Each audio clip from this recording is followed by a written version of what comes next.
In the year 695, Justinian II was emperor of Byzantium, ruler of the greatest surviving fragment of the Roman Empire, and a man of considerable cruelty and zero political subtlety.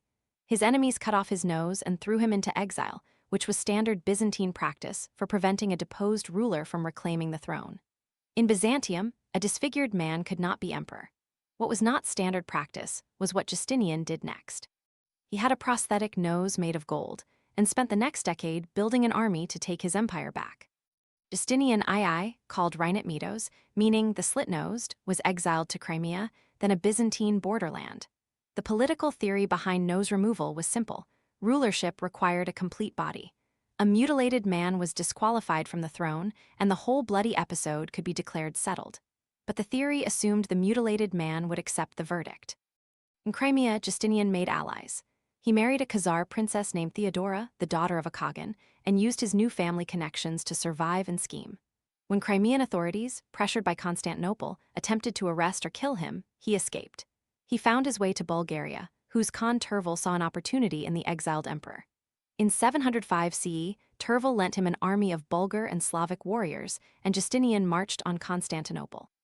The city's defenders looked out from the walls at the returning emperor with his golden nose and his barbarian army, and concluded, apparently, that the gates should simply be opened. Justinian II was emperor again after 10 years in exile. His second reign was defined by vengeance. The men who had deposed him were executed. The generals who had failed to stop his return were executed. His golden nose gleamed through all of it. Byzantine chroniclers recorded that as years passed, his behavior became increasingly erratic and paranoid.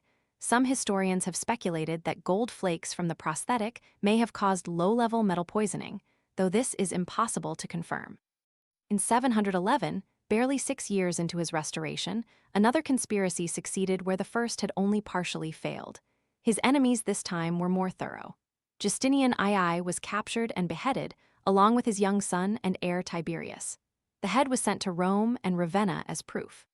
His story is one of history's most complete arcs. Humiliation, impossible comeback, and then a second fall that was worse than the first.